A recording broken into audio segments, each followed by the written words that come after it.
Hey guys, today we're on pages 31 and 32, and we are talking about difference of squares. So basically, now that we've learned how to factor, we're going to learn how to factor just some weirder problems. So when factoring polynomials of certain forms, there are patterns that can be observed and applied. Consider the polynomial shown in the box below, and we're going to complete A through D. So in the polynomial right here, we have x squared minus 16. So if the polynomial is in the form x squared plus bx plus c, list the value of b and c. Okay, well, it doesn't look like it has just an x. So it looks like the middle term is actually a 0. And the last term would be negative 16. So c is 0. We don't have just an x, but the regular constant number is a negative 16. List the factors of C that have a sum of B. So again, just like the puzzle, like how we've done, what multiplies to negative 16 and adds to 0? Well, 16 can be made by 1 and 16, 2 and 8, 3 doesn't work, and 4 and 4, right? Well, if one of the 4s was a negative, 4 minus 4 would be 0. Okay? Factor the polynomial in the box at the right, then check your work with multiplication. So if we were to expand, so I'm just going to write this. So there was no middle term, okay? But then if we break our middle term up into our puzzle, 4x and negative 4x, and then create our groups like we've done. Whoopsie. Okay. And the GCF for this would be an x. This one starts with a negative. Looks like there is a negative 4. So one of our factors is x minus 4, and then you can pick either group. I'm going to pick this one. X squared minus x is an x, and then 4x divided by x is a positive 4. It looks like my factors are x plus 4 and x minus 4. Okay, then we could check our work just to see if we were right by doing double distribution. So x times x is x squared. X times 4 is 4x. Negative 4 times x is negative 4x. Then negative 4 times 4 is negative 16. These cancel out to 0 x's, and we would get x squared minus 16. So it looks like we are correct. What do you notice about the two factors? How do they compare to each other in the original polynomial? Well, we look at the original polynomial, x squared minus 16, right here.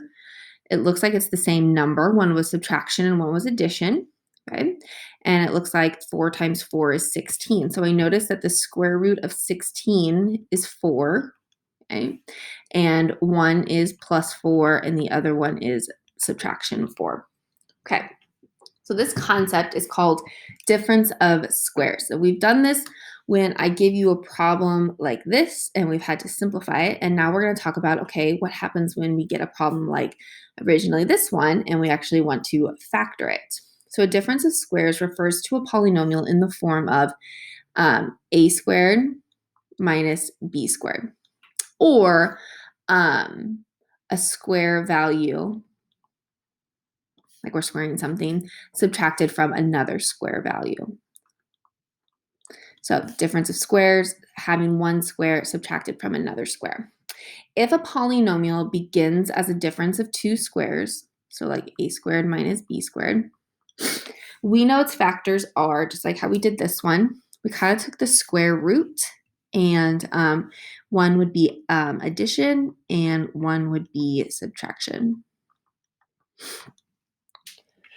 Okay, write yes or no to identify whether each of the terms are perfect squares. If yes, write the term as a product of its square roots.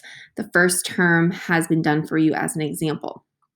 So 81 is a perfect square because 9 times 9 is 81, which means that the square root of 81 is 9. Okay, 144. Well, I know that 12 times 12 is 144, which means it is a perfect square because we could take the square root of it and get 12. All right, x squared.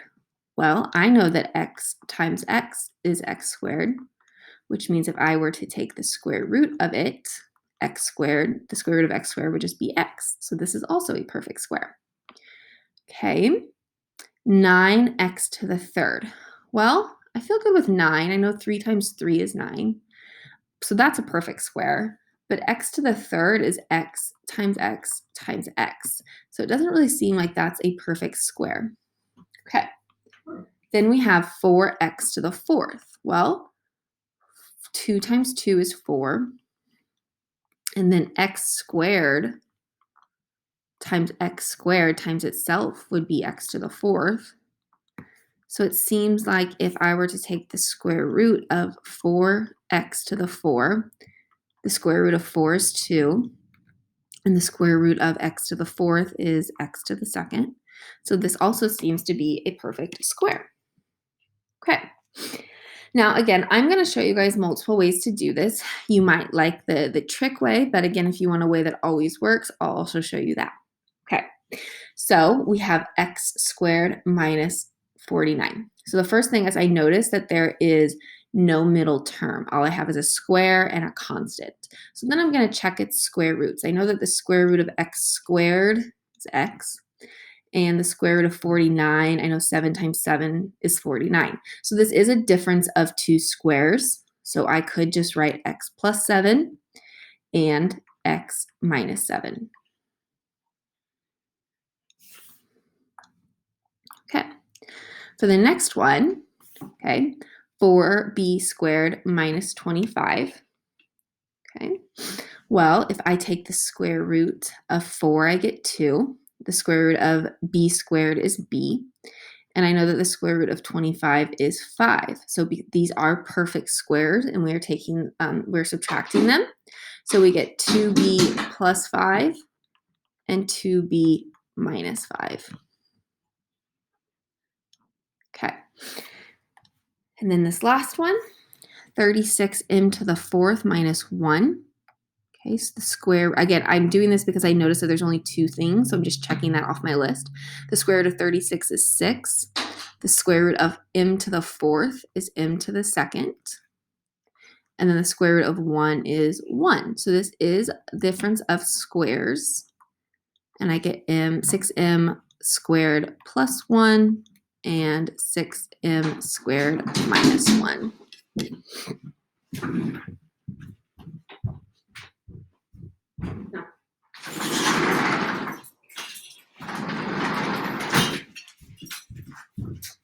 All right, so now that we have learned how to factor, we're going to put it all together, and we're just going to practice a bunch of different problems. Now, I'm going to kind of show you guys different ways to do these problems as well, because maybe the trick, you're not going to remember the trick on the test, so this is a good way just to always practice. So is there a GCF? Then we'll do A times C and do the puzzle, but we could see maybe there is a difference of squares. So this first one is 6n to the second minus 54. So first thing I always look for is a GCF. I notice that both the numbers are even. So what I'm going to do is I am going to check and see if 6 goes into 54. So I'm going to do 54 divided by 6, and I get 9. So I know that there is a GCF of not 9. I guess 6 doesn't go into 9. So let's see. Oh yeah, so that my GCF would be 6. So I'm going to divide out a 6. Okay. When I do that, I get n squared, and then 54 divided by 6 is 9. Okay. Now I'm just looking at this part right here. Okay. Again, you could just do, okay, there's no middle thing, so there's no n. Okay, and you could just do it the regular way we've done. 1 times negative 9. So what multiplies to negative 9 but adds to nothing? Well, 3 and negative 3.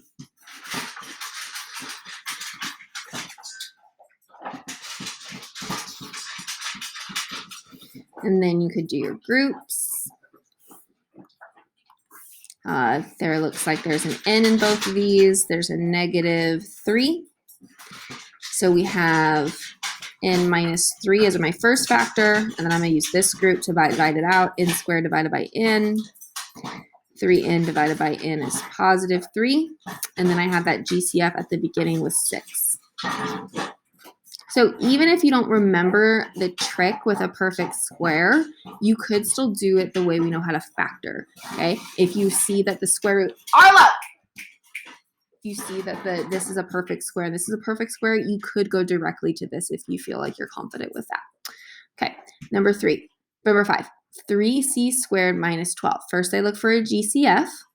Okay, so I notice that there is a 3 in both of those. So I'm going to take out a 3. I have c squared left over and 4. Okay. Now I'm going to look at this. Okay. It doesn't look like a trinomial. It looks like a binomial. So what I'm going to look for is I'm going to look for perfect squares. I notice that the square root of c squared is c, and the square root of 4 is 2. So these are perfect squares. So this is a difference of squares. So here's my GCF of 3. And because it is a perfect square or a difference of squares, I could do c plus 2 and c minus 2. All right. Final one for this one right now is 8p to the third minus 50p. Well, I notice that there's a p in both of those. So first I'm going to take out a p, and then I have to figure out a number. I know that they're even, so I know a 2 should come out. I think that might be it. So I'm going to first just divide out a 2p, and then I'll be left with 8 divided by 2, which is 4. P to the 3 divided by p is p2. And then negative 50 divided by 2 is negative 25. And then p over p is just 1. Okay. Now we have this group right here. I'm going to check for perfect squares by taking the square root. The square root of 4 is 2, and the square root of p squared is p. The square root of 25 is 5, so it does look like it is a difference of squares. So we have 2p, which was our GCF. And then our factors are 2p plus 5 and 2p minus 5. All right. Felicia believes that the polynomial below is a difference of squares because each term has a perfect square coefficient or constant. Do you agree or disagree? Okay. Well, let's go ahead and let's factor it and just kind of do it the way we know how to do it. So I'm going to do 1 times 9. Okay. So we have to come up with what multiplies to 9 and adds to negative 36. Okay. Well, we have 1 and 36. We have 2 and 18. We have 3 and 12. We have 4 and 9. And we have 6 and 6. Okay, so this actually looks like it is prime. Okay, so I am going to disagree. Okay, and this actually is not a difference of squares because a difference of squares would look like a squared minus b squared. It would just be 2 terms, and both of those terms would be perfect squares.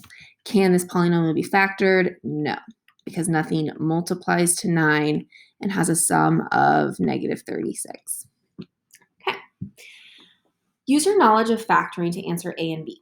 Leo multiplied 5x minus 8 by a second factor to get the product of 25x squared minus 64. Find the second factor. Okay. Well, first I'm going to look and see if there's a GCF. Doesn't look like there is. Okay. There is subtraction in just two things. It doesn't have a middle term. So I'm going to check and see if they are perfect squares. And the way I do that is by taking the square root. So the square root of 25 is 5. And the square root of x squared is x.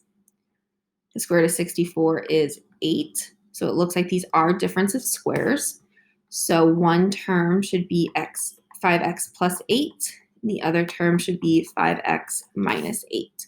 So for this problem, find the second factor. This one is already given to us. So this should be our answer. Okay. Jill multiplied 4x plus 1 by a second factor to get a product of 16x squared plus 4x. Find the second factor. Okay. Now I'm going to first look for a GCF. So I notice that there's an x in both of them. And I notice that there is a 4 that could be divided out of both of those. So let's go ahead and divide that out first. Okay, 16 divided by 4 is 4. X squared divided by x is x. Okay. 4x divided by 4x is 1. Right? And then I look at this and see if I can factor this any further. It doesn't really look like it is, but I will notice that those match. So the second factor would just be 4x. All right. Tristan applied the difference of squares to factor the polynomial below. Explain Tristan's error and correct the solution. Okay, so I'm just going to go ahead and do this problem myself, okay, and then just look for patterns afterwards. 16x squared minus 81x. So what I notice is that there is a GCF. There's it looks like there's an x in both of them, so I'm going to divide out an x. Okay, and then I would be left with 16x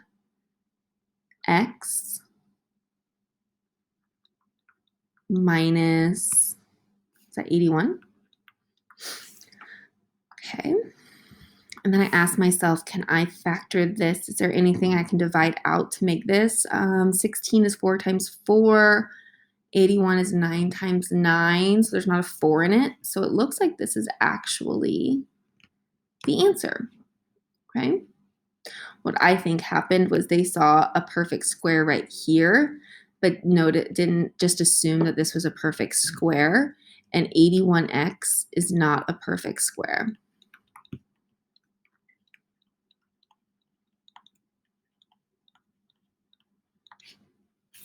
All right, last problem.